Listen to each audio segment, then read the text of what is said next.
Krishna Nama, we will feel like we want more time. And we feel like minimizing time and effort for everything else. Just do what is needed. So we can have more time with Krishna in the form of Krishna Katha, Krishna Nama, like that.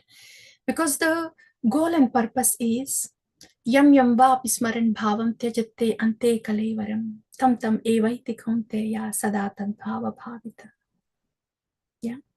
And whoever thinks of me at the time of quitting body,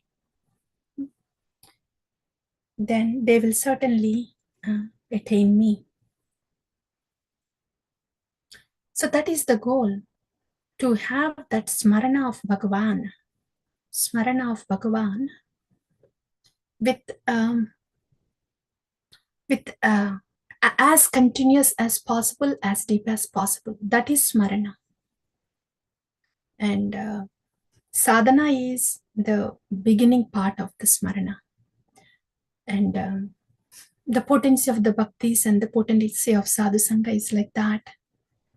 We will want to have more of time with Krishna, with the Nama, with the Katha, with the devotees in the Seva.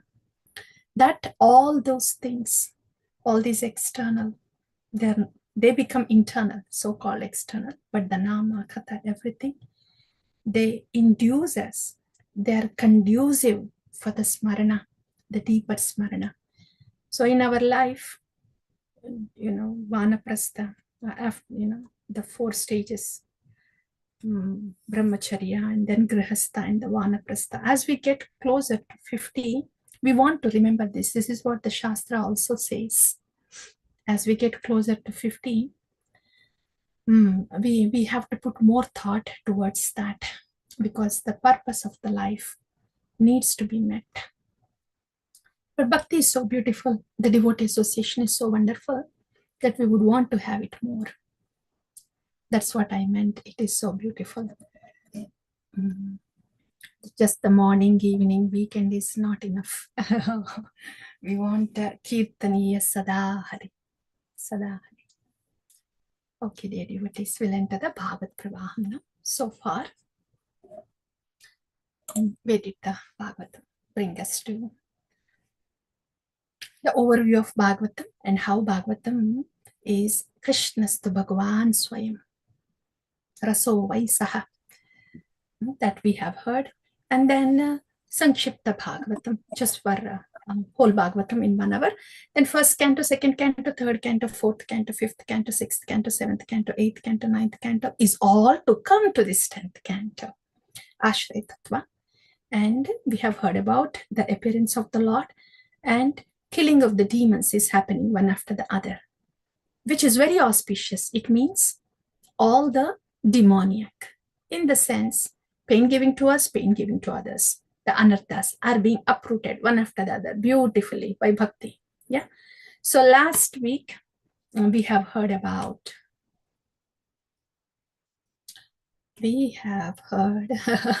with all these demons killing, the Pralambasura. So what's in the form of Gopa, the first one, Pralambasura, the 2 forest fires, Kaliya, and the Dhenukasura, the donkey demon. So all those we have heard in the last week. Those are all summer pastimes. The forest fires are over now, and all of them, they went back to the village, Vrindavana. As usual, the Krishna Katha is going on. Krishna Katha, what all goes in Raja is just a Krishna Katha only. It means the happenings of the day is Krishna Katha there. Oh, so these Gopas, when they went home back, and en route to their village, and when they went back, they were narrating all this to their mothers. Ma, do you know what happened?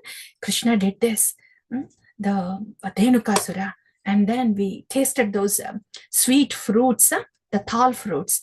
And guess what? After you all came back, the Kaliya, after that episode, yesterday we went, the Pralambasura came. And you know how Balaram and Krishna fought with them?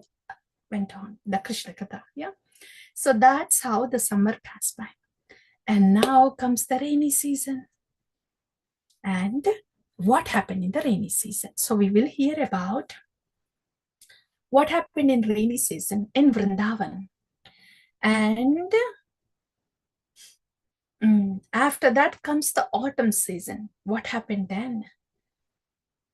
And how did the hero, the Rasaraja, Krishna, how did he enter into the forest? And what about this Venugita? And also this pastime,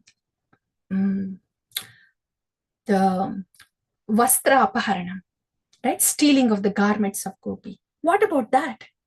And what about these Yajnapatnis? That they are glorified so much. We are going to hear about all of them today. So now that the rainy season has started, let's see what is happening in Vrindavan. Yes, dear devotees. Now, I'm going to share this one.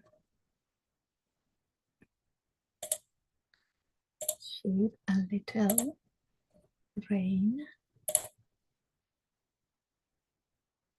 It is there. Yes. So that's rainy season in Vrindavan. What happened? Okay. So here, Sukadeva Goswami, dear devotees, this is beautiful. This is directly coming from Sukadeva Goswami. We will see what is happening in Vrindavan. And we will also hear the mind and words of Sukadeva Goswami. What is he thinking when this natural phenomenon is happening in Vrindavan? What is he thinking and how is he relating all of them to our life and the realities of life? Okay, these are good, nice take-home points are there for us directly coming from Sukadeva Goswami. So we will go over this. Sukadeva Goswami is saying, in the rainy season, the clouds are thick and the sky is covered with these thick clouds, and there comes the lightning.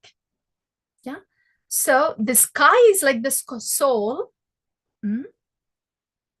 but it is covered by three modes. What are they? The sky is covered by dense clouds, which are like ignorance. And then there are thunders in the rainy season. They are like passion. And accompanying the thunder is lightning. That's like goodness. So the soul is covered by these three modes. Yeah. Sukadeva Goswami is teaching now. Whenever you look around, whenever you see something happening, Sukadeva Goswami is saying, I am teaching you how to think. Now wear the Shastra Chakshu. This is how you should think. So Sukadeva Goswami is teaching. When he's looking at the clouds in the rainy season, this is what he's seeing. Next. And the water in the summer and in the winter is taken by the clouds, by the sun, and it forms the clouds and gives that water back in the rainy season. And he compared this to the king that collects the taxes on a regular basis and then distributes them to the praja when needed. Okay, so also he says these clouds are like very merciful persons. They give all the water that they have stored to the people for their needs. So clouds are very merciful. Okay, and in the rainy season, as the rain starts, rainfall starts, then the frogs start croaking. And he says, now the frogs are really happy that the rain is coming. It is very similar to the Brahmanas. Early in the morning, they break the silence and start reciting all the mantras. And he also says, the grass in the rainy season, up until then, the land is dry, barren, and soon after the rain falls, quickly this grass grows out as if a person is becoming rich suddenly. And there are these Indragopa insects, colorful insects, and then these mushrooms, like umbrellas. They all appear so suddenly after the rains come, and it mimics as if the king is having all his opulences, like the earth. He's comparing all this to the opulences of the beauty of the earth as the opulences of the king.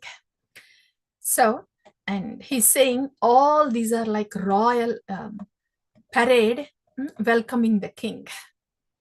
Okay, some poetry here. And this is one more thing. See, when there is rainfall, some people are happy, some people are not so happy. All the rich people who cannot go out and who have trouble drying their clothes, that is in those days. And so they are not so happy that the rainy season is here. But the farmers, they are very happy that the rain is here so they can grow their crops. Sukadeva Goswami is seeing this. Yeah. This poetry is going on.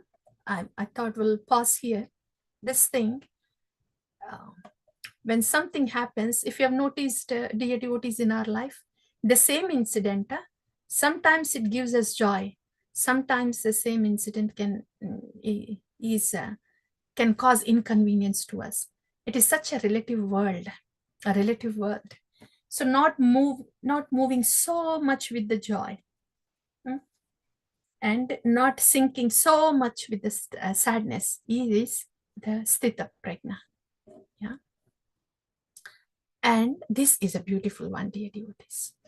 He says, in the rainy season, there is so much of water that is there in the river. And when these rivers, they come meet the ocean, there is a lot of agitation. And this is similar to the agitation that is caused in the sadhakas. In the sadhakas, there is an agitation that goes on. And he clearly says, this agitation is because of material attachment. In a poetic way, he says it. He says, the material attachments in the heart of a sadhaka causes agitation, as there is agitation when the river meets the ocean. And then soon after that, he brings this example. In the very same rain, that rain that was pouring in the river and making the river meet ocean caused agitation here, in very similar to the sadhaka's mind.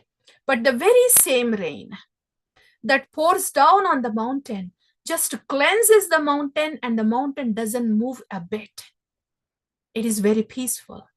And this is very similar to the devotees who are maturing in their devotion over a period of time and is not shaken by the turbulences. Why are they not shaken, dear devotees? Sukadeva Goswami clearly said this. This agitation here in the sadhaka is because of material attachment. And here Sukadeva Goswami says, because of the absorption in the Lord, this mountain is not shaken.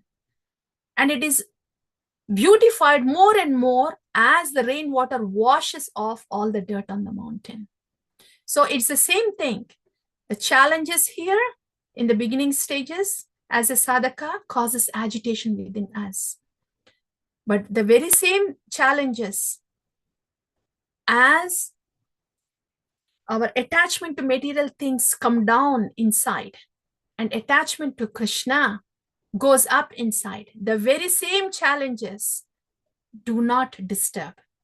And he says, this is like a heart of a mature devotee who is absorbed in Krishna. So the devotees remain peaceful even in danger because they are anchored inside. And here in this case, there's a lot of agitation because there is anchor outside to the material things, constantly changing things. Anchor to the mind. We say anchor outside, right? But actually, the blueprint is anchor to the chat that goes on in the mind.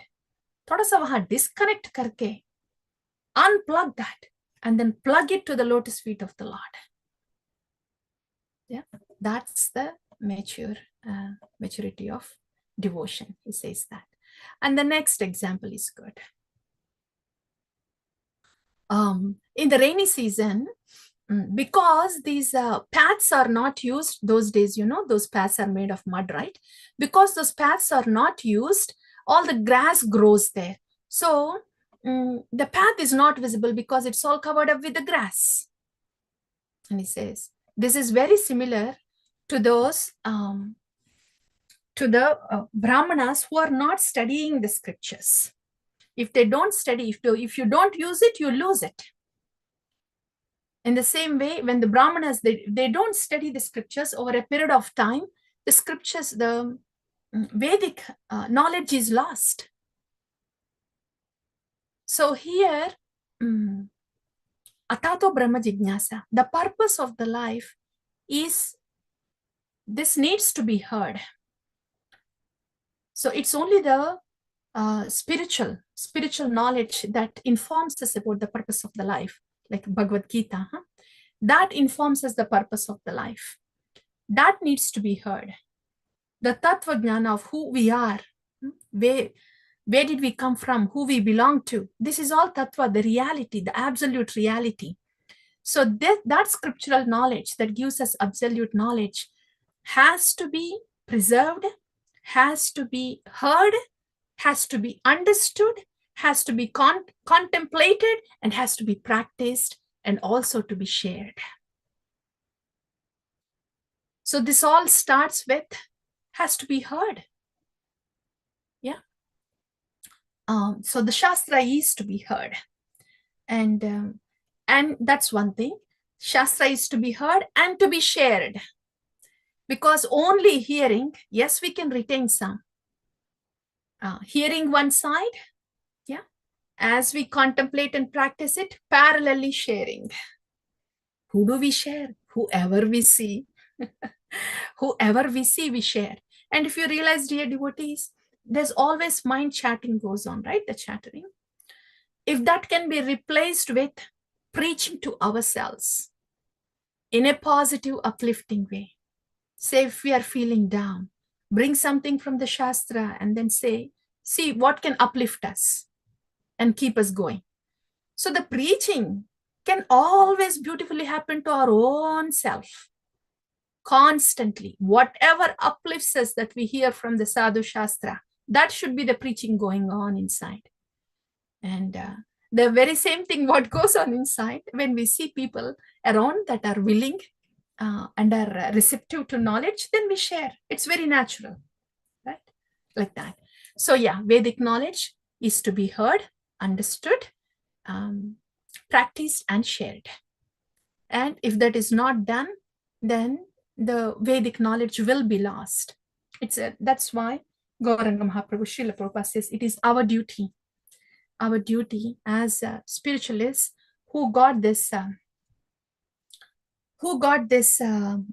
blessing, this Jnana Chakshu, who are fortunate enough, should we have the responsibility to hear it, to understand it, implement it, and to share it. That should be the purpose of our life, because this is the most precious gift that can ever be given to the humanity. Okay. Next one. This is a beautiful one. Sukadeva Goswami is saying, in the rainy season is the rainbow. And this rainbow doesn't have a string to hold it together. And this is like absolute personality, supreme personality of Godhead. And he is independent. He doesn't need a string to bind. He's independent. This is beautiful. Yeah. So wherever Sukadeva Goswami is seeing, whatever he's seeing, he is totally very Shastra Chakshu, Krishna conscious, Shastra Chakshu. This is really Krishna conscious, looking at the rainbow and thinking, yeah, how this rainbow is independent, Krishna is also so independent. And I would quickly add something. I am so dependent on Krishna because that is our natural position. We are dependent on the Lord. And the next thing, Mm. The moon is covered by clouds, so living entities are also covered by false ego. And the peacocks are dancing when they are seeing this beautiful clouds, dense clouds. They are thinking of Krishna and they are dancing. And Sukadeva Goswami says, this is very similar to, the common people getting very jubilant to receive a sadhu because they get to hear the spiritual knowledge, knowledge pertaining to the soul, and that's how they can get out of this dukkalaya. So that's why this is compared, the peacock being very happy seeing the clouds. Sukadeva Goswami has compared to the householders being very joyful receiving a devotee who is giving spiritual knowledge, Krishna Katha. And the in rainy season, the flood waters, they break these mud barriers. They break it. So the atheists, they come up with false theories and they break the boundaries of Vedic injunction. So these are all Sukadeva Goswami, as he explained the changes that were happening in Vrindavana in the rainy season. Sukadeva Goswami, with his Shastra Chakshu and also Krishna consciousness, he gave us some analogies. Yeah. So that's about rainy season. Rainy season. And there's one more thing. There's one more. It's not given here. It is said that, as the farmers, they build the mud walls to preserve the water within the field. The spiritualists, they contain their consciousness. They control their senses to contain their consciousness, to keep their focus. So that's what he compared to. So these are nice comparisons, wonderful ones from Sukadeva Goswami. Especially, we have seen that, right? This is the dependence on the Lord. This, save it. Otherwise, if we don't use it, we lose it. And these are the ones, a sadhaka and mature devotee. These are beautiful ones. Okay, now that's the rainfall. Rainy season is over. And in the rainy season, the water is all muddy because there were floods of water. So the mud piles also were washed away. And it's because of the intensity of the water, the rain that's pouring down, it just gets very muddy. So that's all muddy water. Next comes the autumn season. In the autumn season, the rains are not so frequent and they're not so heavy. They're more of lighter rains. And those rains, they are called purifying rains, in the sense, because the showers are light, they cause this, they help all these muddy reservoirs, the muddy waters to settle down. So the sprinkles of that light rain showers, they help the mud that is there in the water to settle down. So that's why those are purifying showers, this autumn showers. And that's why Sukadeva Goswami is saying, this autumn, the rain in the autumn purifies these water bodies. And this is, and makes this water very clear in the lakes. So this he has compared beautifully to this. So the water in the lakes is clear and the lotuses are blossoming. So Sukadeva Goswami is saying, this is very similar to a yogi who was fallen before and was all like muddy water. Now he's getting cleared. And now the lotuses are generating from him, like that. So fallen yogi is regenerated like lotuses in this autumn rain. There's a lot of hope, dear devotees. fallen yogis. When we hear this word fallen yogis, we are bhakti yogis, and in sadhana bhakti, all that happens is only falling. Occasionally, every now and then, we may manage to just get up if we can. Really, in the beginning, it is falling and falling and falling only. Again and again and again. Very similar to this little one who is trying to learn the walking. We don't expect the little one who is just trying to stand up. Just trying to stand up. Yeah, even that is wonderful. If he stands up steady, yay! And if he puts a little step and the balance goes off and then falls down, no problem. No problem. But that's how it starts.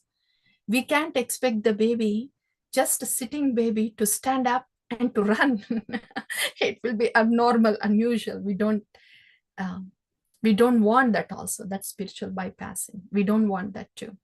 So yeah, in the beginning, it is falling and falling and falling only, and that is how it is going to be. As long as we feel like, okay, I know it will be a lot of falling. I will see, I will think about getting up. Even the thinking is also okay. Getting up can happen when we gather the strength, no problem. Even the thought of, okay, let me try getting up is also wonderful, beautiful. Don't have to walk. Just the thought of, okay, let me try to get up. Just the thought is fine. When you really feel like doing it, then you can do it. Dear devotees, this is the reality. Yes, please. In the very beginning, we can't really expect to walk steadily. And we can't beat ourselves also that we are unable to stand. Yeah, each child has its own standing period, walking period, right? Like that. So each one of us, we do have our own. What is not uplifting us in the thought or in the action is not bhakti. Whatever uplifts us, any thought that uplifts us, yeah, and go towards Krishna, any thought that uplifts us and go towards Krishna at that point of time is bhakti. Because mind is so tricky. When we are influenced by ignorance, whatever we hear in Shastra also, it will affect us in a different way. Because we are already in ignorance, right? So when we are hearing from Shastra, the same thing that is heard by a different devotee will resonate differently according to everybody's consciousness, right? So though everybody is hearing Shastra, everybody will resonate differently. That's why the golden rule for us is whatever thought that uplifts us and takes us towards Krishna, we take it. Yeah, whatever thought again, whatever thought, the mind can really deceive us if there is no Shastra Pramana. Whatever that you want to embrace that is coming from the Shastra, anything that you want to embrace to uplift you, yeah, that is coming from the Shastra, we embrace it, get uplifted, and then move on. So yeah, that is a little information about when we said fallen yogis. Glorious are those yogis who are fallen but wanting to get up and wanting to, even to get up and walk. So sadhana bhakti, very, very glorious. Raga bhakti is automatic. That is also glorious. Sadhana bhakti is super glorious. Yeah. So now he's talking about the sky. Sky in autumn, huh? Yeah. Now the sky is cleared of clouds. Again, he's bringing in. Now that the sky is cleared of any clouds, this is more like the mind is clear. Mind is getting cleared. So it says a devotional service, as we do the devotional service, as the clouds get cleared from the sky, mind also get cleared from the disturbances. Yeah, as the muddy water is cleared in the autumn. So devotional service. This time he's comparing this with devotional service. How devotional service clears up the mind from the mud. And this is one more thing. The fishes in the rainy season, they did not think of what was going to happen to them in the autumn. So they were just absorbed in being they were just absorbed in the enjoyment. So this is compared to the materialists who were so absorbed in, who are spending their time and thought and energy only in the material things, but not so much in spiritual pursuit. Because these fishes, they were so much absorbed in sense gratification in the rainy season, they were troubled with scorching heat in the autumn season. In the same way, he's drawing the comparison to the sense gratifiers who are absorbed, who in sense gratification, as the time passes away, they will be troubled by the miseries of the life because they did not take up the spiritual path. And yeah, this we have already discussed, and this is beautiful. Isn't that again? Sukadeva Goswami saying, now in the autumn season, the sky is clear, and autumn sky is now beautifully decorated with the stars. There are not too many clouds. Now this is like a pure heart of a devotee with no disturbances of the modes. And here Sukadeva Goswami, when he's complaining, when he's comparing these things, dear devotees, he chooses these words when he mentioned here, when he draw comparison to this clear and starry autumn sky and to that mountain there, he was indicating because of the absorption to the Lord. That was the first one there in the mountain, that example. And free of material attachments, material desires. That's what Sukadeva Goswami was saying. So that is the difference between a sadhaka and over a period of time, as one is filled more with Krishna and is freed of the disturbances caused by the mind, then it's more like purity in the heart, because as much as Krishna is filled in the heart, Yomam pashyati sarvatra sarvam chamai pashyati tasyaham na pranashyami sachame na pranashyati. That is what we are hoping and praying for. Yomam pashyati sarvatra sarvam chamai pashyati. Why is this pure devotee called pure? Because he's fully Krishna conscious. What does that mean, fully Krishna conscious? He's seeing Krishna. Everywhere he sees, he's seeing Krishna. And what does that mean? Everything he sees as Krishna's arrangement. Everything he sees as Krishna's mercy. Every moment, every thought of his is filled with Krishna, who is very pure. And that's why he's a pure devotee. As much as we fill ourselves with Krishna inside, as much as we see Krishna outside, everywhere, at all times, so much we will be purified. And that's how a devotee becomes pure. That's right. So that's about the autumn season. And here's, now that the autumn season, the rains have stopped, everybody is coming out, the sages are coming out. This is after the Chaturmasya. The sages are coming out, the kings are coming out with the parade, and the brahmacharis are also, yes, they are going for their studies, all this. Yeah, that's about autumn season. So that's rainy season and autumn season. Now, what happened? So these are the changes that have happened. In Vrindavan, we have seen all this, right? All these changes in the rainy season and autumn season. Yes, we have heard all this. Yes, we have seen all this. But where is our hero? We haven't heard anything about our sweet hero. So now comes Sukadeva Goswami. It starts explaining about our hero.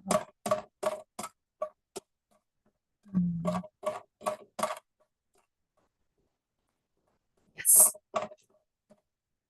Right. Rainy season, autumn season. Now the clear water is there. Right? The water is very clear. The sky is clear. And then what's happening? What is our Lord, Nanda Nandana Krishna, doing in Vrindavana? So, Ittam Sharat Swachha Jalam Padmakara Sugandhina Nyavishat Vayunavatam Sago Gopalako Achyuta Ittam Sharat Swachha Jalam Padmakara Sugandhina Nyavishat Vayunavatam Sago Gopalako Achyuta. Our Achyuta, Sago Gopalako, taking the cows along with his cowherd friends. Ittam Sharat Swachha Jalam. Now that Sharat Rutu has come, and all the Jalam is Swachham, the water is very clear. And Padmakara Sugandhina, the lotus flowers are blossoming and spreading the fragrance in the air. So in this setting, Sago Gopalako Achyuta. Achyuta, along with the cows and cowherd boys, is entering into the forest. Now, he's still in the Vrindavana, is about to enter into the forest. The gopis, they are waiting to see Krishna. And what did the gopis say when our hero, Nanda Nandana Krishna, is holding his flute and going with his cows and cowherd friends towards the forest? Gopis were saying, Tadvrajastriya Shrutya Venugeetam Smarodayam Kaschit Paroksham Krishnasya Swasakhibhyo Anuvarnayan. They are describing, each one of them, each gopi is describing Tadvrajastriya Ashrutya Venugeetam Smarodayam. They are describing about the glories of Venu, the flute song, Venu Gita. How wonderful is this flute song when Krishna sings on the flute? So these gopis, Krishna, the scene here is, it's the autumn season and it's a clear sky. And now Krishna is about to enter into the forest, and the gopis are seeing, and Krishna is singing the flute. Okay, he started singing the flute, and this is why the flute talk is going on amongst the gopis. They want to talk. They want to talk more about the flute. They want to talk more about Krishna. But the gopis now, they are thinking of Krishna, and because of the conjugal mellow, what is happening to them? Tadvarnayutam arabdaha smarayantya Krishna cheshtitam nashakan smaravegena vikshipta manason nripa. Because of the shyness, because of the conjugal mellow causing shyness, though they wanted to describe more about flute and how wonderfully Krishna plays the flute, they have trouble getting the words out. That is the situation of the gopis. They are stuck with the ecstasy. That's the situation of the gopis. And now, how is our hero? of Vrindavan making the entrance. And how does he look? This is a very often quoted verse describing the beauty of Krishna, dear devotees. Yeah. Barhapidam natavaravapur karnayo karnikaram bhibradvasa kanakakapisham vaijayantim chamalam randhran venoradhara sudaya apurayan gopavrindaye vrindaranyam swapadaраmanam pravishat geetakirtihi. Krishna, he's wearing barhapidam, peacock feather on his head. Natavara Vapur, very well decorated as a drama artist, means he's very well decorated. Karnayor, Karnikaram, in the ear there are Karnika flowers, one side, sometimes two sides, sometimes left, sometime right, sometime. Bibradvasa Kanaka Kapisham, Vaijayantim Chamal. And he is wearing this Vaijayantim Chamalam, Bibrat Vasa Kanaka Kapisham. This Vaijayanti Mala is made of forest flowers, not the very expensive flowers, beautiful roses, not like that. They're forest flowers. There are five kind of flowers that are used in the Vaijayanti Mala. So he's wearing that Vaijayanti Mala made of the forest flowers. Randhran Venur Adara Sudhaya Apurayan. Randhran Venur. In the Randhra of the Venu, in the holes of the Venu, Adara Sudaya, he's pouring the Adara Sudal, nectar of his lips. Purayan, he's filling the holes of the flute with the nectar of his lips. With the nectar of anything that comes from the nectarian, the Lord is nectar. So here he's blowing. He's blowing the air into the flute. And that's what Sukadeva Goswami is saying. Randhran Venur Adarasudayan, Apurayan. And while he's doing that, who is coming with him? Gopa Vrindayar, Vrindaranyam Swapadaramanam, Pravishat Gita Kirtihi. So the Gopas along with him, whoever is coming with him, Pravishat Gita Kirti, he's singing, he is glorifying. They are glorifying Krishna. And Vrindaranyam Swapadaramanam, the ground, the earth in Vrindavana, Swapadaramanam is very, it is feeling very, there's one word here. It's feeling very enlivened and ecstatic because of the footsteps of the Lord. Swapadaramanam. Ramanam is feeling very joyful.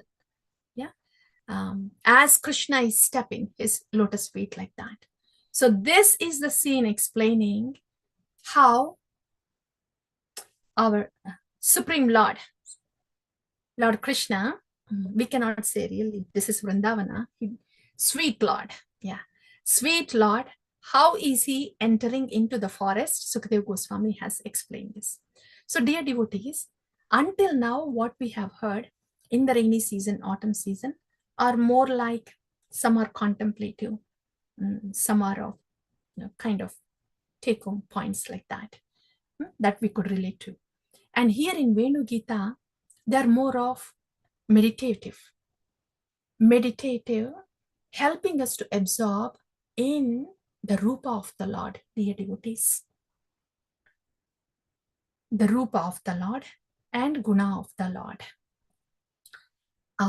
So this is about the Rupa Varnana of the Lord. Nama, Rupa, right? So this is Rupa. Rupa of the Lord. And now, this Venu Gita, the Lord is singing. He is singing on the flute. He's playing the flute. So this Venu Gita is about the glories of this flute. When Lord Krishna is singing, he's playing his flute, what effects are taking place in Vrindavana? See, if we have to say somebody, something like this, see? If we want to say, oh, that person is so tall, But how tall? To give an idea of how tall, then we have to bring in a comparison, right? So Lord Shiva, when we have to talk about the majesty of the Shiva, and there's a description in the Jambu Dvipa. What is the majesty? What is the tallness of the tree that Lord Shiva is sitting under and is meditating? To draw the comparison, if we just say, so the tree was so tall, then we don't know we don't get an idea of how tall the tree is. But if we say, this tree is so tall that if we stand there, we are like a dust particle. So is that so tall? We are like a dust particle? Like that. So to give an idea of how melodious and enchanting the flute song of the Lord is, because we didn't hear, right? We haven't heard the flute song yet. Yeah. So in a way, we have heard the flute song. Sadhus say, our flute song, for the sadhakas, the flute song is the Vani of the Sadhu, is the flute song. Because it is the Vani of the Sadhu that gives us the information about Krishna, and that Krishna who plays the flute, without knowing that about the Lord and our sweet Lord plays the flute, how do we even know that it is a flute song? So that's why the flute song, the Sadhu's Vani, the Vani of a pure devotee is compared to as flute song, because the flute song, as we are going to hear, attracts everybody in Vrindavana to Krishna. So Sadhu Vani, Krishna Katha, that is coming from a pure devotee, dispels the darkness within the heart and attracts us towards Krishna. That's why the Vani of a pure devotee is compared to the flute song. And of course, the Hare Krishna Mahamantra is also becomes a flute song, but that becomes a flute song through the Vani of a Sadhu. Otherwise, how would we know how to serve the Nama and the mellows of the Nama? How does the mellows of the Nama flow into us as we get purified? Everything comes from the Vani of the Sadhu. So that's why it is said that the flute song that we can hear is the Vani of a pure devotee Sadhu. And now, if we have to hear how enchanting this flute song is, Sukadeva Goswami is saying. One more example is like this, dear devotees. When a hero is entering in the movie, if they have to show how strong the hero is, they don't have to show the hero directly. They just have to show how a car is tossed away just by the kick of the hero. Yeah, kick of the hero, cars also. Trucks also get tossed away. And the dust storm that he creates as he walks. And the fear in the people's face, the villain's face. These are all paroksha indications of how strong the hero is. In the same way, there are many paroksha comparisons to show how enchanting that flute song is. With these examples, we can understand how enchanting the flute song is. So that's why these are all more meditative verses now. Okay, so now we are in the second part of the Katha, that is Venu Gita, which are more of meditative ones. Right now, up until now, Lord Krishna with peacock feather in there, and then very beautifully decorated as a drama artist, because the drama artist decorates themselves beautifully. And there is Vaijayanti Mala. And while he's dressed up like this, he's pouring the nectar from his lips into the holes of the flute that is holding on to his lips. He's coming along with his Gopa Vrinder, along with her cowherd boys, and he's stepping his lotus feet one after the other on the bhumi of Vrindavana, Vrindaranyam. So in this way, the land of Vrindavana, with each step of the Lord, is very joyful. And as the sweet Lord is playing on the flute, what are gopis saying? This Venu Gita is the collection of what each gopi is saying about the effect of the flute and what they are thinking about Krishna while he's playing the flute. So the flute talk of each gopi is compiled to come out as Venu Gita. Yeah? So that's why Shri Gopya Uchuhu means the gopis are saying, Akshanvatam phalamidam na param vidamaha sakyah pashun anuvivishyator vyavasyaihi Vaktram Vrajesha Sutayor Anuvenu Jushtam Yairva Nipitam Anurakta Kataksha Moksham.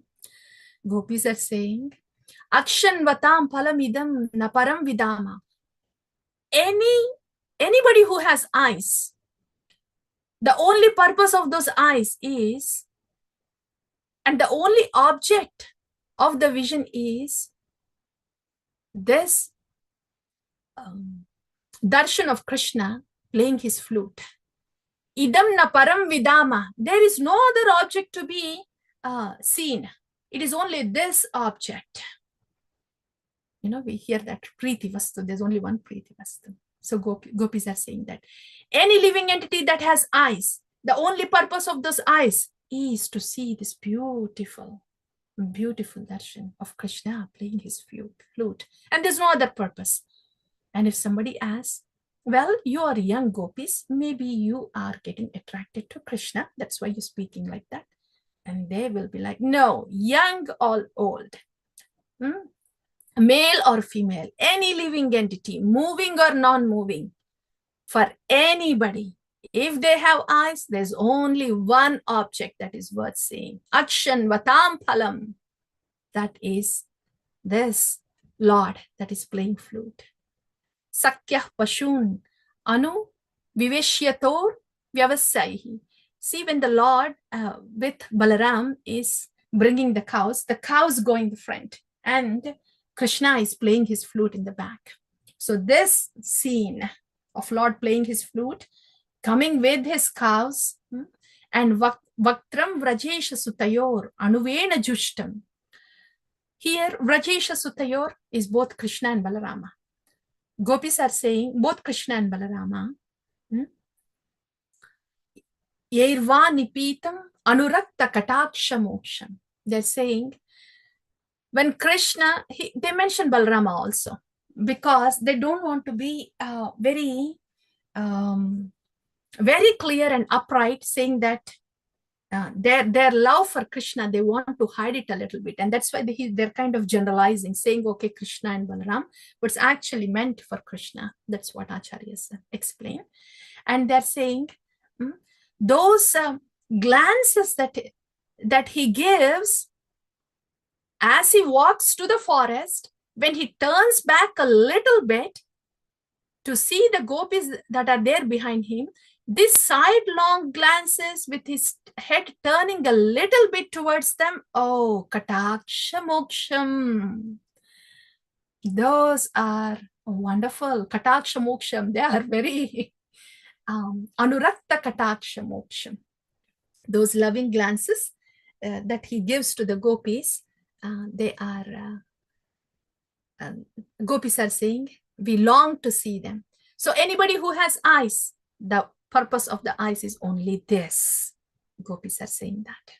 Okay. And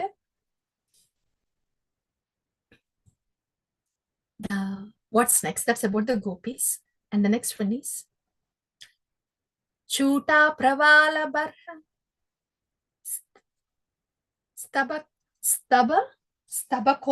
Stabaka Utpalabja Mala Nuprakata Paridhana Vichitra Vesho Madhye Virajitayur Alam Pashupala Goshtyam Range Yadhanatavarau Kvachagayamano.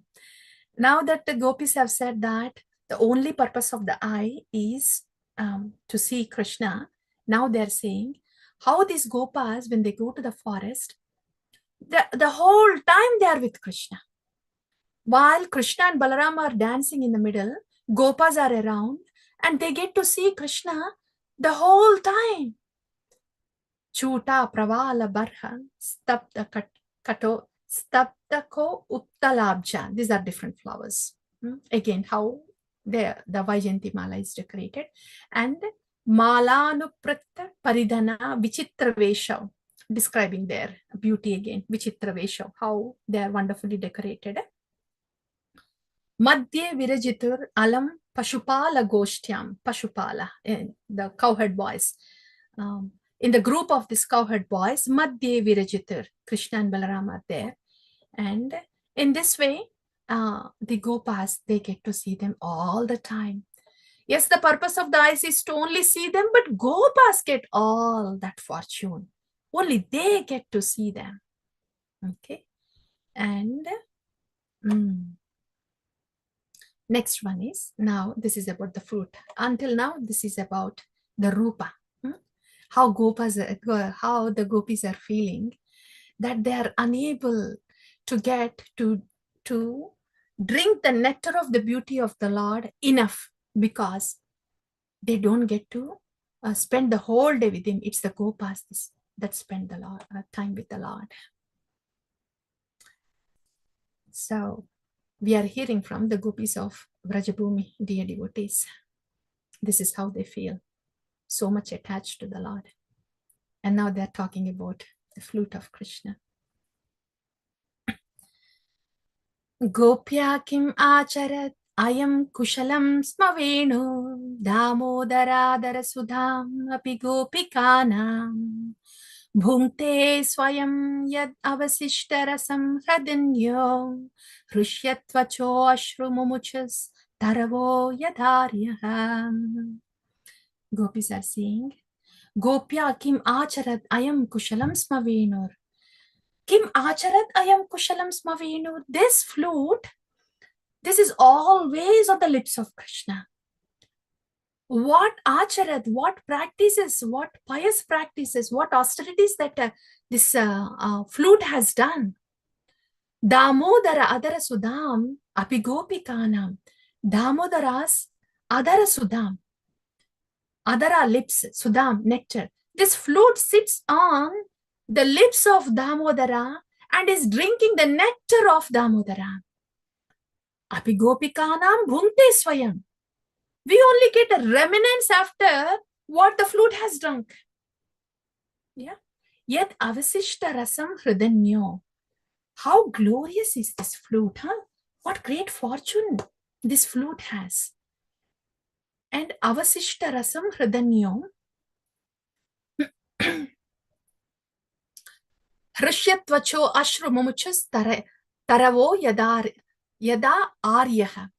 So this flute is a bamboo stick, right, dear devotees? So this bamboo stick, the father and mother of the bamboo stick, or the avasishta rasam hridanyo, the bamboos, they are like actually the water. The water is responsible for the bamboos to grow, right? So in this way, the origin of the flute, the parents of the flute is the water and the bamboo. So the water is very happy that this bamboo stick, the flute has made to the lips of the Lord.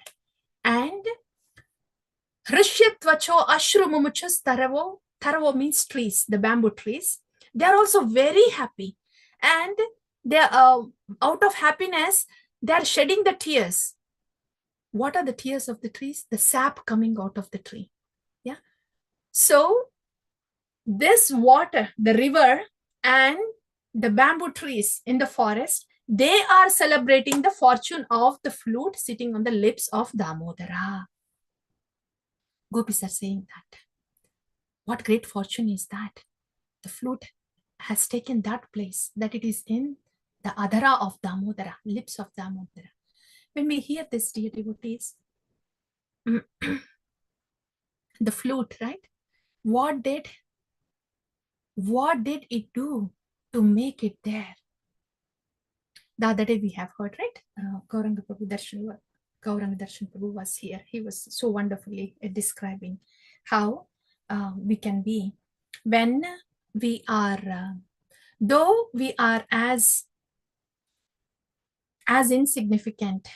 A bamboo is of not much use, but the same bamboo, when it makes to the hands of the Lord, onto the lips of the Lord, and not just the regular bamboo, but a hollow one with the holes, in the bamboo, when it makes to the hands of the Lord and the lips of the Lord, how wonderfully it is utilized. How many melodies do come out from that flute, and how it enchants everybody, right? So, as Prabhu was mentioning, we may not be of much use, but when Krishna decides to use us, then we will be of greater use. So when we chose to be an instrument in the hands of the Lord, then we will be of greater use. That we have heard. And if we want to extend a little bit from there, especially when we hear about the services in bhakti like that, our immediate thought is like, oh, that devotee, how wonderful that devotee, how much service that devotee does, how wonderful is that service, yeah, and how much it is talked about. That also, yes, dear devotees, how much it is talked about. If that particular service of the devotee is not much talked about, do we really talk about that person and really want that service, which is not much talked about, right?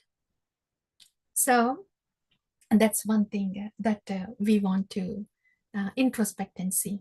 When we are praying for the seva, are we really praying for the seva to please the Lord, or whatever that comes with the seva?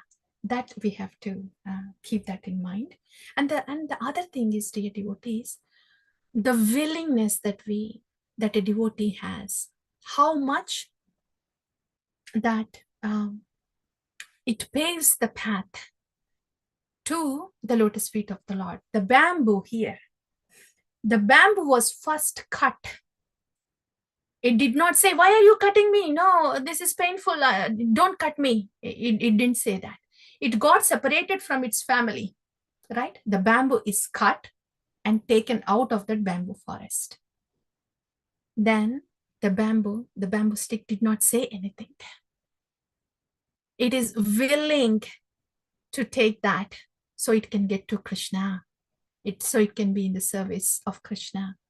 So it was cut and it got separated from the family, and it was refined. The whole bamboo that was refined, dried well, so all the wetness is gone. It didn't say a thing. Bamboo didn't say a thing, right? It was still willing to go to Krishna. It did not say, oh, stop this now, this is too much. It didn't say that, right? And it was dried. Not only dried, a hole was made, not just one, multiple holes were made in that bamboo, so it can become a flute. How much did this bamboo stick endure from the beginning, at every step, to make it to where it is now, in the hands of the Lord, on the lips of the Lord, right? So how much does a devotee go through behind what we see now?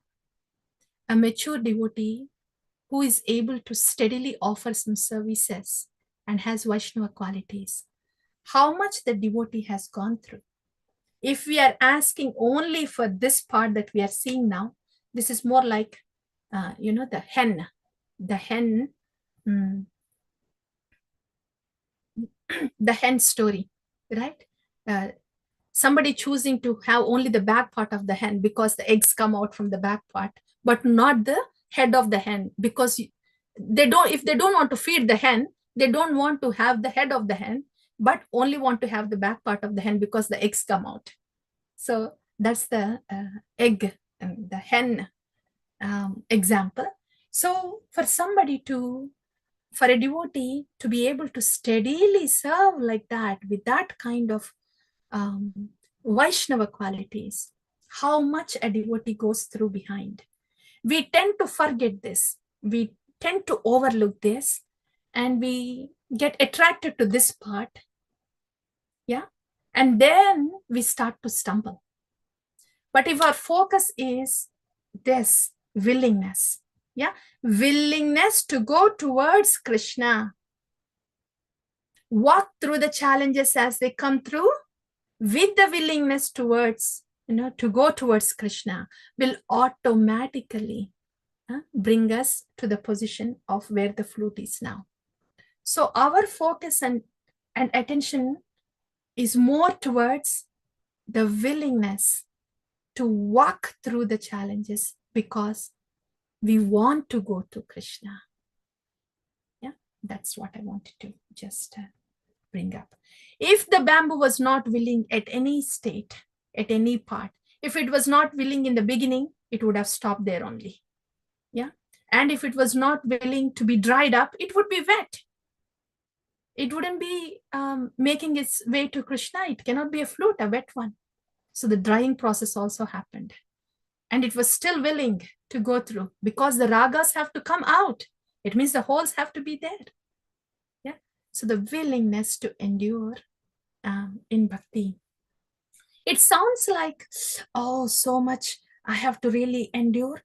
But the sweetness is when we hear from the sadhus, we get the strength and we get the taste when we are in the sadhu sangha, and we also get the upliftment and support. All we have to do is, while we get all this, we have to have that willingness from within. So that is only in our hands, that willingness. Yeah. Okay. So, okay. Now this is about the peacock.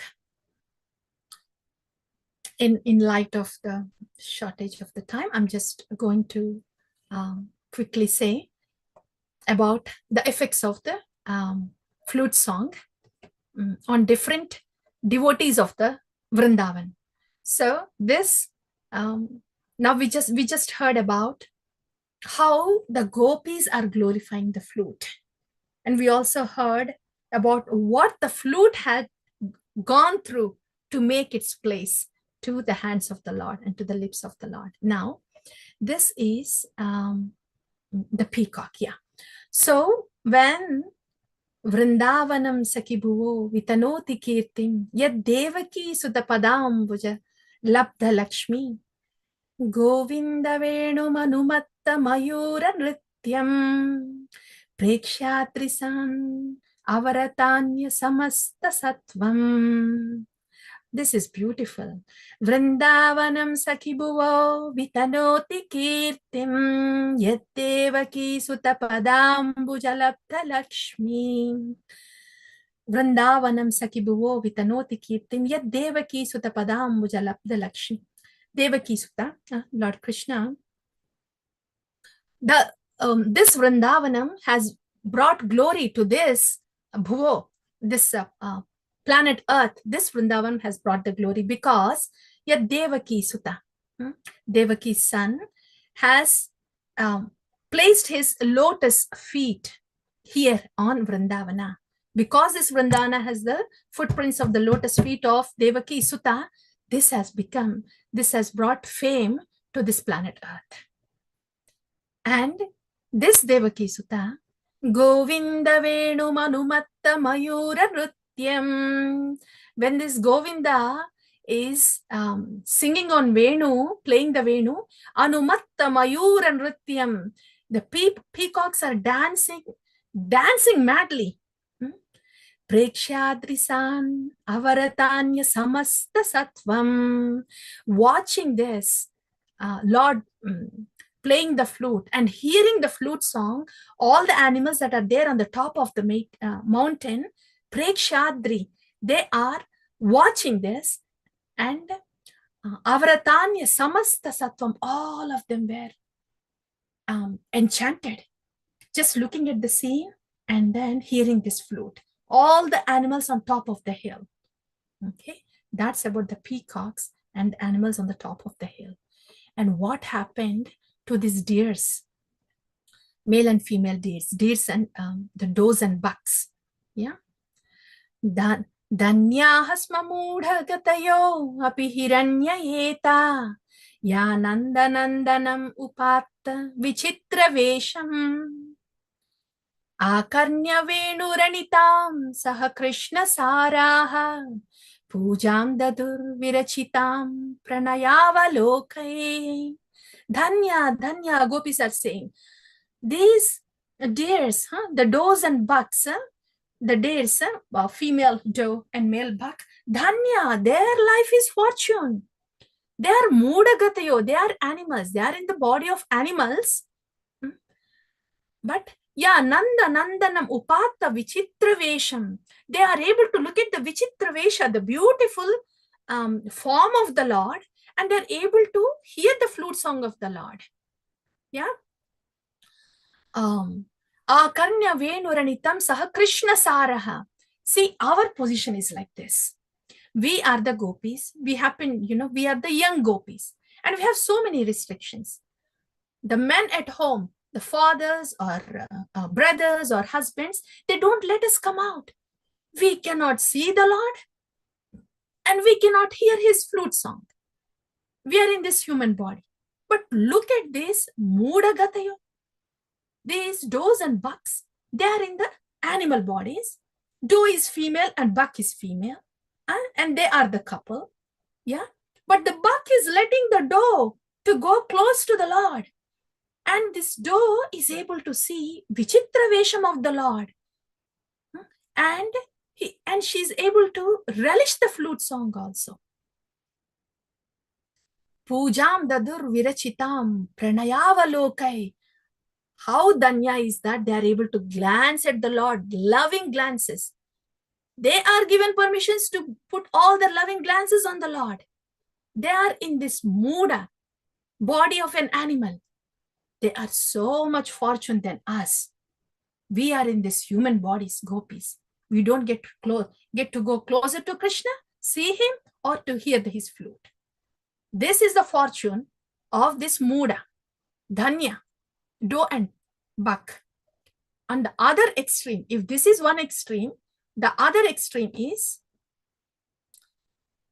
Krishnam niriksha vanitotsavarupa-shilam shrutva chatat kvanitavenu vivikta geetam devyo vimanagataya smaranunnasara brishyat prasuna kabara mumuhur vivivyaha.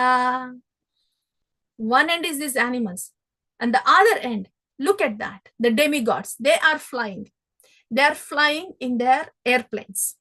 There, both the demigoddess are there and demigods are there. There also couple are there. But the demigod is letting this demigoddess look at Krishna and hear flute song of Krishna.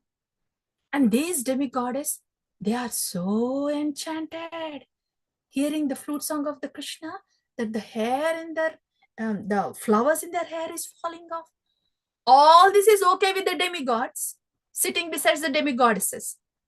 They are allowed to see Krishna, hear Krishna. They're up there, the demigods are okay. Down here, this muda, animals, these deers are okay. We are the unfortunate ones in the middle, being in the human body. We have all these restrictions. Don't get to see the Lord, don't get to hear his flute song. This is what gopis are saying.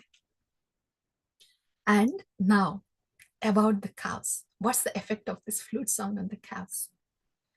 Gavascha Krishna Mukha Nirgata Venu Gita Piyusha Muttabita Karna Putai Pibantyaha Shavasnutastana Paya Kavala Smatashtu Govindamatmani Drishashrukala Sprushantyaha. Oh, so enchanting.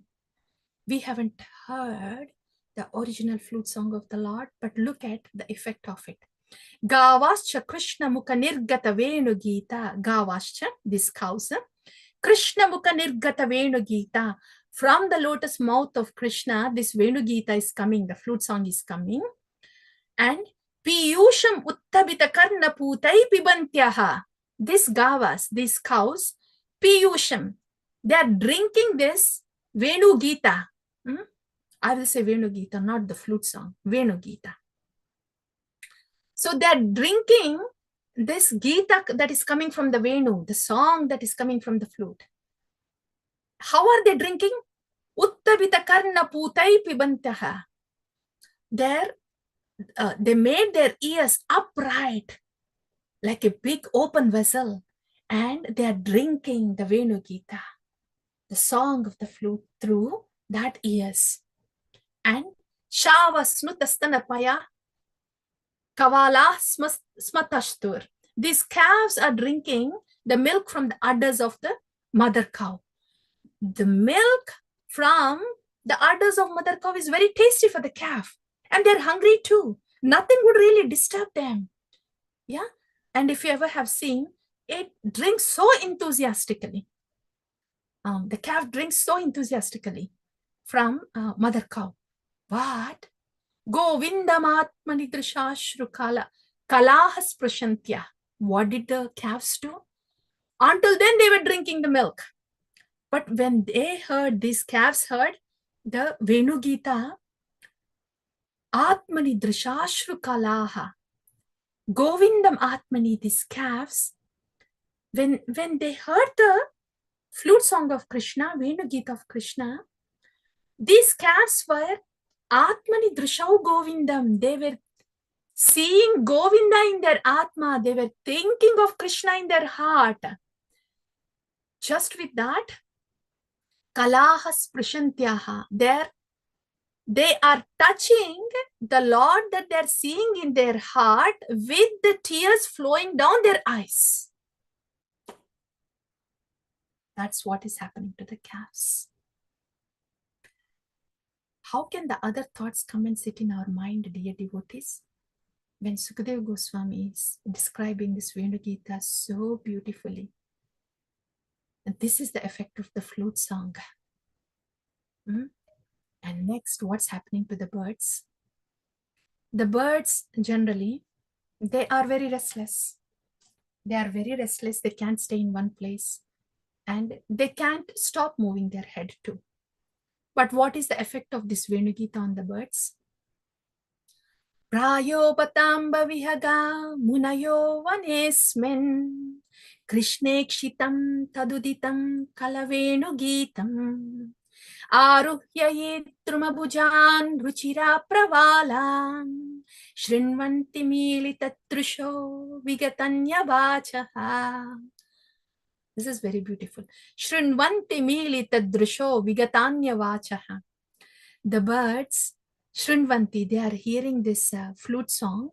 Militadrusho, with eyes closed, they are hearing. Vigatanya vacha, not making any sound. And before that, what did they do? Aruhya ye drumabhujan ruchira pravalan. First, when they heard the flute song, they quickly, Aruhya, climbed up the branches, which are beautifully decorated with the creepers. Yeah. And then, Shrinvanti militadrusho vigatanya vachaha. They are hearing with eyes closed. They have gone up to the branches, wanted to see Krishna, started seeing Krishna. And then the flute song was so enchanting. They stopped any noise, any other sound, and then they were absorbed. Then, how were they looking? Prayo batamba vihaga munaya vanesmen. They were looking like the munis in the vana. The munis, they don't move at all, right? These birds, they move all the time. But this Venu Gita made these birds who are moving all the time to munis with no motion at all. That's the effect on the birds. And now, that is about the moving things, always moving birds, they became motionless. What is happening to this river that is flowing? In Vrindavan, it is said that all moving things stops moving when they hear the Venu Gita, and all the stationary, immobile beings, they start moving. The Chara become Achara and Achara become Chara with the Venu Gita of Damodara in the Vrindavana. So how is this a moving river, flowing river becoming Achara? Nadyastada tadupadharya mukunda geetam avartalakshitamanobhava bhagna vegaha alinganasthagitam urmi bhujair murare grihnanti padayugalam kamalopaharaha. Beautiful. Nadyastada tadupadharya mukunda geetam. This Mukunda's geetam, the Venu geetam is coming. Avatta lakshita manobhava bhagna vegaha. The vega of the river has bhagna, is interrupted. In other words, the river stopped flowing and started twirling around. Yeah. And with that, there are so many waves that are coming up. And these waves are like the hands of the river. And with these hands of the river, it is offering the lotus flowers that are there in the river.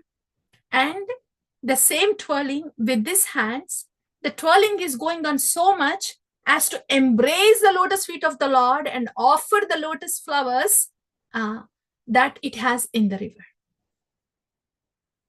Grihnanti padayugalam kamalopaharaha. Grihnanti padayugalam. Padayugalam is the pair. Yugalam, feet.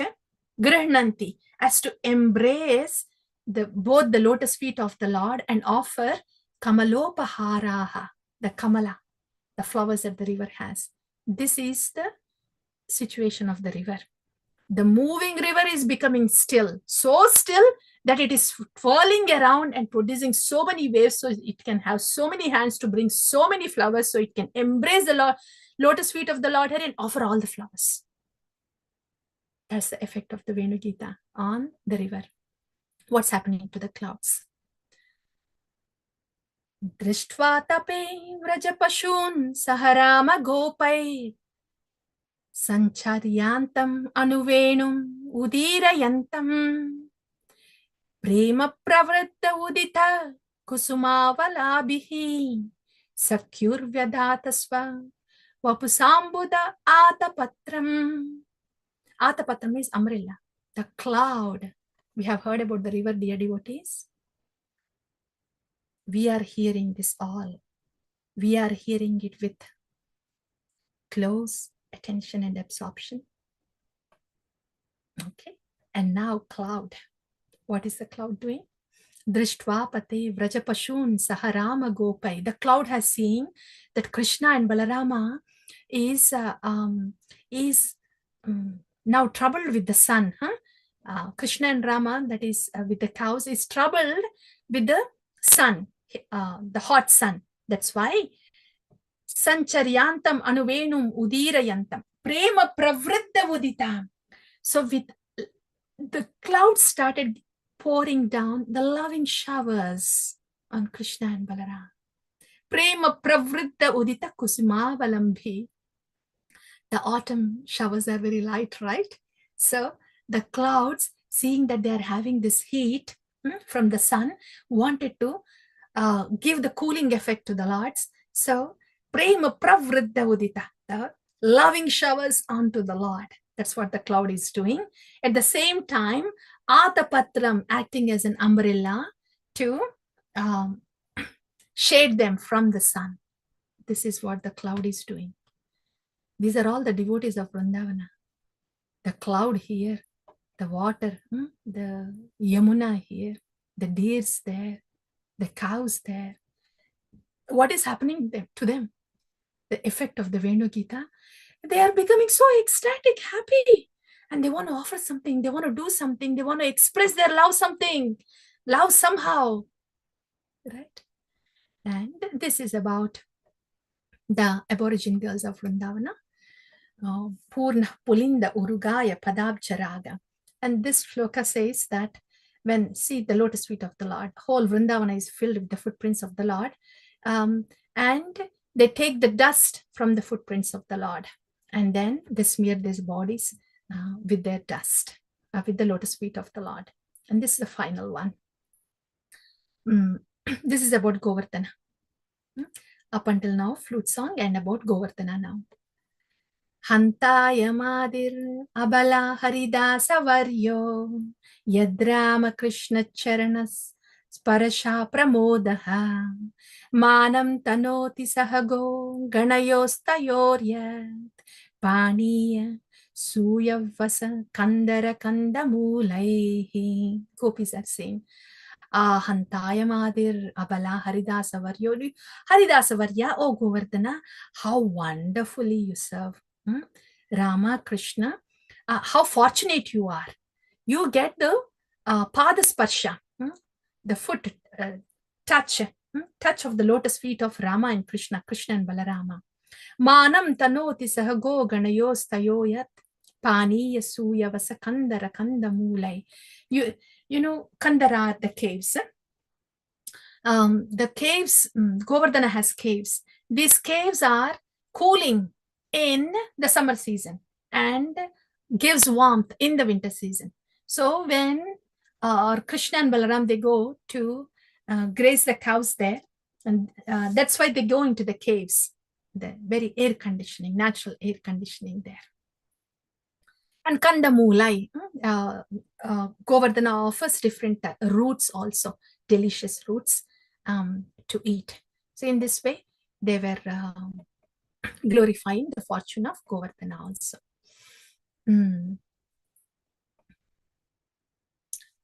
So, yeah, that's about the Venu Gita.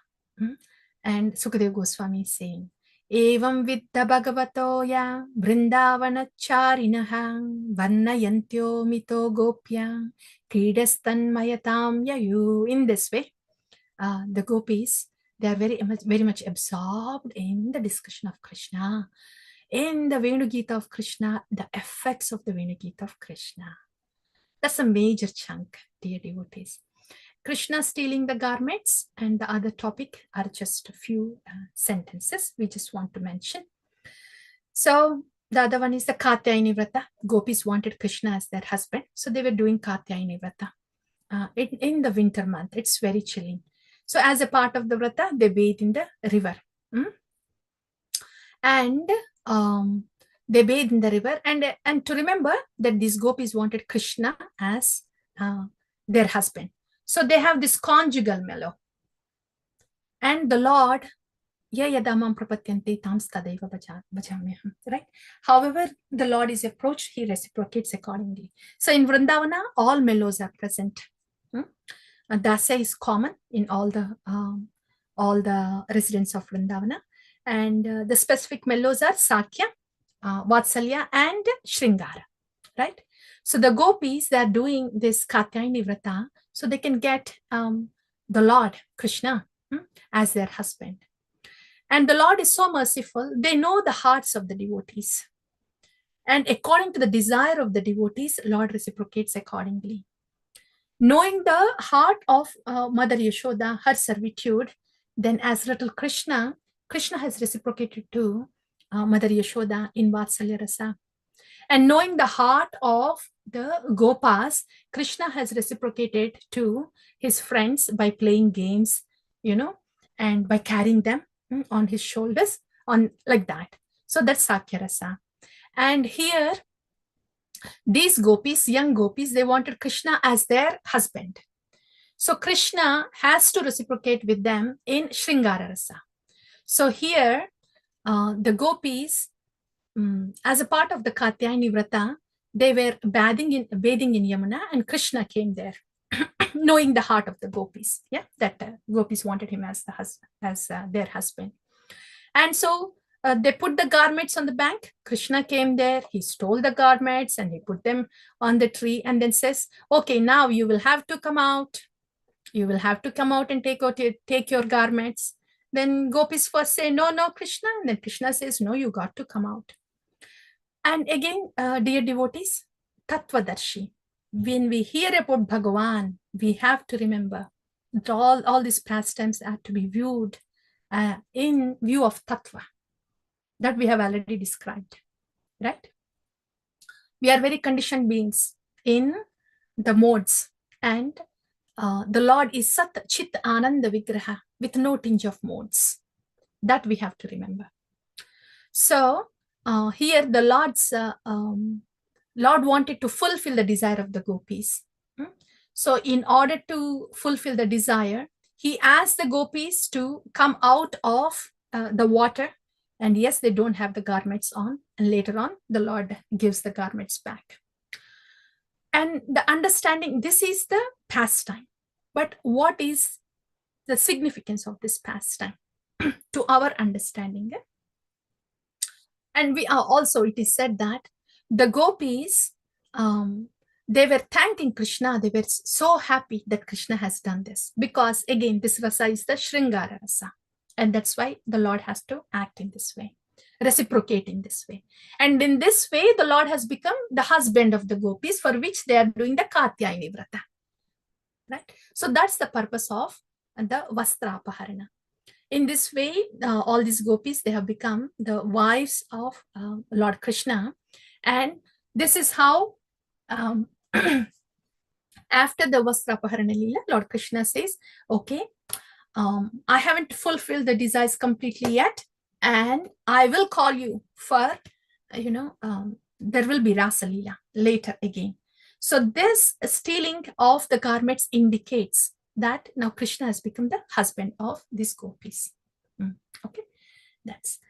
And also, one thing for us is, the garments of the gopis here are compared to the covering of the soul. We are all jivas, right?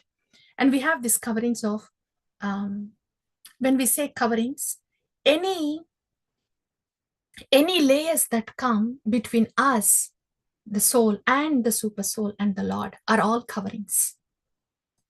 So any thoughts pertaining to the body, conditioning of the body, and any thoughts that get us stuck on the mental platform, any thoughts that get stuck on the intellectual platform, and any thoughts that get stuck on the ahankara platform. These are the layers of the soul that are preventing us to reciprocate with the soul, Bhagavan. So these layers have to come off. The layer of body designation, the layer of mental upadhi, those the layers of the mind and the layers of the polluted intelligence and the big layer of ahamkara, the layers have to come out in order to reciprocate with the Lord. So that's the understanding of Vastraparana Leela. And the last one here is, here one thing is, after Vastraparana Leela, Krishna is glorifying the tree of Vrindavana, the trees of Vrindavana. And one thing, we will hear these words. What the Lord is saying is, the trees live dedicated for others. They protect us from the wind, from the rain, heat and snow. Their birth is successful. So they are just like a great person. The great persons are so giving at all levels, regardless of what is done to them. Taroreva sahishnuna, right? So Krishna is glorifying the trees here. We want to be like this, dear devotees. We want to be, this is how we attract the attention of the Lord. In his own words, by being like a tree. Regardless of what blows come upon the tree is always giving. And look, the Lord is coming to the tree. The tree didn't have to go to the Lord. Lord is coming to the tree because of the achar of this tree, because of the behavior of this tree, the qualities of the tree. The quality of the tree. This is wonderful. Even if this tree is axed, cut, it wouldn't hurt whoever is cutting him. And if it is sandalwood tree, it continues to give the fragrance, and the fruits tree will continue to give the fruits even though it is beaten. So, and we think, oh, isn't that so difficult to do? But the potency of bhakti is like that. It will take us to this Trinadapi, Taroreva Sahishnuna, when we depend on the Lord and pray for the purity. In that dependence and purity is the strength and joy. Yeah. And then all that becomes natural. Yeah. And this last one is about the Yajna Patnis. We already know about this. A little mention about this. Krishna, Balaram, and all the Gopas, they went to the forest one time and they were hungry. Gopas drank some water but still continued to be hungry, and then said, oh, Krishna, Balaram, we are hungry. It looks like they're doing some yajna close by. So can we go and ask some food from them? Then Krishna says, okay, yeah, you could go and ask. Tell them that me and Balaram is here, Krishna and Balaram here close by. They're asking for some food. So go ask these Brahmins first. So they come and ask, and the Brahmins are too busy doing the yajna. Though the cowherd boys are coming, the Gopas are coming and approaching, and then say, Krishna Balaram are here, they are hungry, can you give the food? They're too busy doing the yajna. They thought finishing the yajna is important and giving the food comes later. Yajna comes first and food comes later, and we cannot break this. So they were just ritualistically doing it. And then these Gopas, they came back and then said, Krishna, this is what happened. They just ignored us as if we did not ask anything. Then Krishna says, okay, now this time just go to Yajna Patnis. Go to their wives that they're close by. Tell the same thing that I said, that Krishna and Balaram are here and they're hungry and they want some food. Then they went and they said that. Yajna Patnis, as soon as they heard that Krishna and Balaram are close by, they grabbed all the food stuff and they were running in the direction of, the Gopas that came, as the river is running towards the ocean. And their men, the brothers, the fathers, whoever are there, they were calling, but they would not listen to anybody. They just wanted to go to Krishna. They wanted to take shelter of the Lord because they have heard about Krishna. All the news, Varta from Vrindavana comes, right? About what the Krishna does and all. Since they have heard about Krishna so much, as soon as they heard that Krishna is close by, they wanted to run. So these Yagnapatnis went and then they offered all this to Krishna. And Krishna understood that they came just to see him. And then Krishna says, okay, here is the beauty of Krishna. That was describing. Yagnapatnis were seeing. That's why they came. They brought their offerings. Krishna knew their heart. And they said, okay, well, you have come, you have seen me now, right? And yes, thank you for bringing this food. And now you may please go back to your houses. Yeah, you have your house, you have your husbands and children, you have your responsibilities. So please go back. Then Yagnapatnis are saying, how can you say that, Krishna? We came here ignoring everybody. We put everything aside to come take shelter of your lotus feet. We want to be here with you. And now that we have done this, we came away from our family. They would not accept us when we go back home. Because in those times, in those Vedic times, women is not supposed to come out like that. So that's why they say that. They will not accept us even if we go back. Then Krishna says, no. You please go back. You will be accepted. You don't worry about it. Also, it's not about the physical proximity. It's not so much important that you be with me here. What you need is this. Shravana darshana dhyanan mai bhavo anukirtanat natata sannikarshena pratiyata tato grihan Natada sannikarshena. It's not so important to be in the proximity. So please, pratiyata tadograhan, you may please go back. What's important is this. Shrinvana, darshana, dhyanan, mayi bhavo anikirtanat.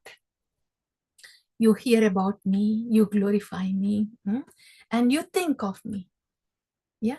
So that is good. That is good. You may now please go back. This is something for us, dear devotees.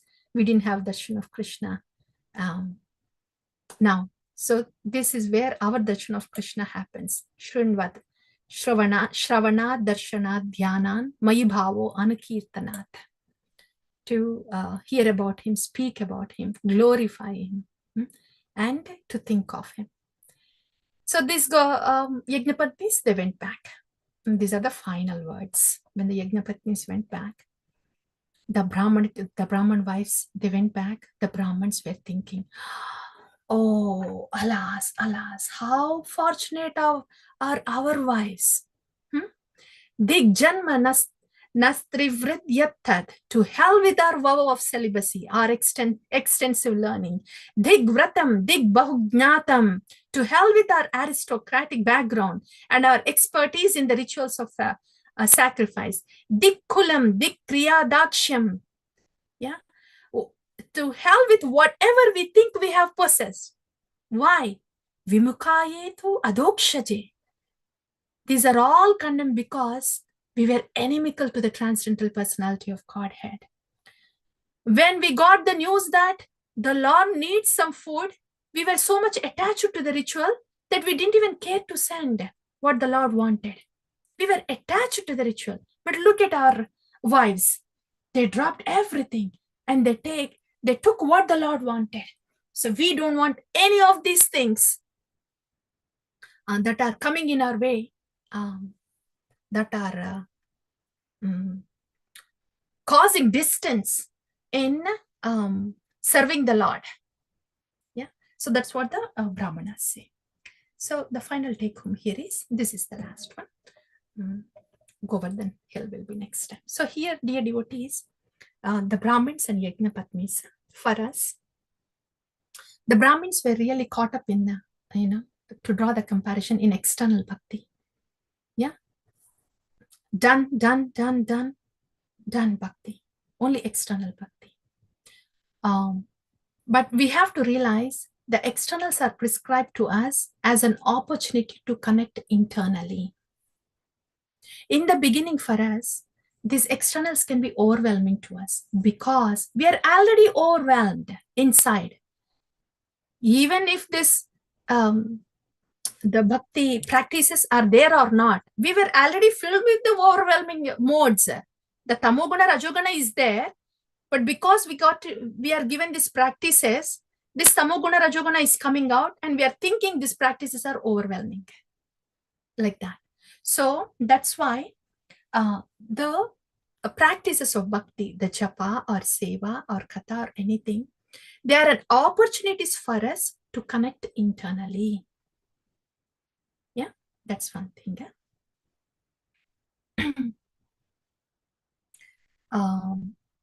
Yeah. So these brahmanas, they just got stuck with the externals and internal thing. Yes, dear devotees. What is bhakti? What is bhakti? Satatam smartavya Vishnu. Vismartavyam na jatuchit. To always think of Krishna. Okay, we just don't sit in the room, not moving 24/7, sit in a place and think of Krishna, right? What does that mean? To always please Krishna with our deeds, intentions, words. Manasa, vacha, karma, to please Krishna is bhakti. To please Krishna. That's bhakti. To please Krishna is bhakti. These services are the opportunities or expressions to please Krishna. But bhakti is pleasing Krishna. And that's one thing. Bhakti is pleasing Krishna. But is it really easy to please Krishna all the time? Especially when the challenges come, not easy. Bhakti means that is Kirtaniya Sadahari, right? Bhakti means Kirtaniya Sadahari, means always pleasing Krishna. When the body is cooperating, mind is cooperating, and the intelligence doesn't disturb us much, okay, good. But when these things revolt against us in the name of external disturbances or whatever, when these challenges come, is that easy to think of Krishna? Is it easy to please Krishna? Very difficult. We have every reason not to think of Krishna, every reason to be unhappy, every reason to forget about pleasing Krishna. The challenges can come like that. Then where is the strength that would come from? Where is the strength for us to please Krishna when the challenges come? Depending on Krishna. Depending on Krishna, connected to the Lord. Again, when we say depending on Krishna, depending on Guru and Krishna, that's where the strength is. Because pleasing Krishna is bhakti. And if pleasing Krishna is bhakti, and if we have to please, not that we have to please Krishna, we will be happy. Yada taror mula nishechanena tripyanti skanda bhujopashakaha. We will be satisfied when the Lord is satisfied. Savai pumsan yato bhaktir adokshaje ahaituki apratihata yenatma suprasidati. Our satisfaction of the soul comes when the super soul is happy. So it's not that I have to please Krishna. If the twigs and leaves have to be happy, there has to be water to the root. I cannot say, why I have to put water to the root? I am the leaf here sitting here. Why can't I just take water? It's not like that. We are dependent on Krishna. So that's why pleasing Krishna means that is Yayatma Suprasiddhi. That brings satisfaction to us. And so bhakti is pleasing Krishna. And the Shakti for the bhakti comes when we depend on the Shaktiman and whoever is giving us the Shaktiman, Guru and Krishna. So that is the Gopas, the Yajnapatnis. This is bhakti. They were just pleasing Krishna. They didn't care anything. The challenges came. Their people stopped. Their family members stopped. The reputation is gone. The challenges came. No, I want to please you, Krishna. They want to be at the lotus feet of the Lord. So that is something from Yajnapatnis. Here we have heard about not getting stuck in the external bhakti. Also utilize the practices of bhakti as opportunities for reciprocation. And bhakti means pleasing Krishna in whatever capacity with manasa, vacha, karma. And the strength comes by depending on Guru and Krishna. That's all, dear devotees. That take heart point, we have covered one anyway now, right? So to solidify, pack it up, the first one was about the rainy season. We have heard many examples, but the one that stood out for us was the sadhaka's agitation. The rainwater causes agitation in the rivers when they merge into ocean. That is more like a sadhaka because of the material attachment. And the same rainwater, same challenges, when they fall upon mountain, the mountain is not disturbed. Not disturbed because, as Sukadeva Goswami said, it's very much attached to Krishna. And sadhaka was having the material attachment. So material attachment causes the disturbance. The mountain had attachment to Krishna. So that's why the mountain was steady.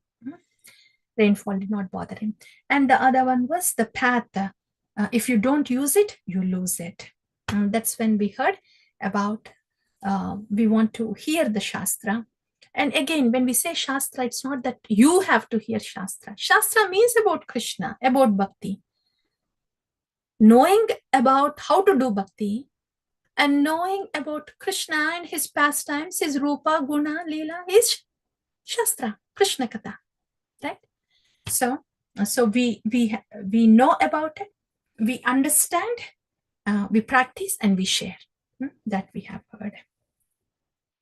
And about the clear sky, how a pure devotee, with the purity that he has, is compared to that clear sky. The clear sky was compared to the heart of a pure devotee. The purity comes as much as we are filling ourselves with the purest Lord. Yeah, that's how a devotee becomes more pure. And purity is the strength, dear devotees. Purity is the strength, as Srila Prabhupada said. So that's autumn, rainy season, and then autumn season. In the autumn season, the fallen yogis, yeah, that we have heard. There we have heard about. It's all about falling only in sadhana bhakti initially, not to be discouraged, disheartened at all. That we have to remember.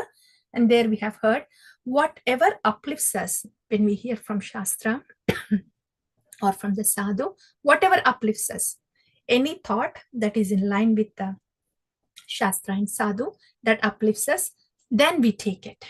That is bhakti. Anything that uplifts us is bhakti. Anything that pushes us down is not bhakti, it is tamoguna. Okay. That's autumn season. And then Venu Gita. And in Venu Gita,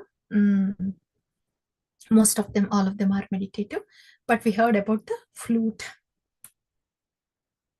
The flute, right? Yeah.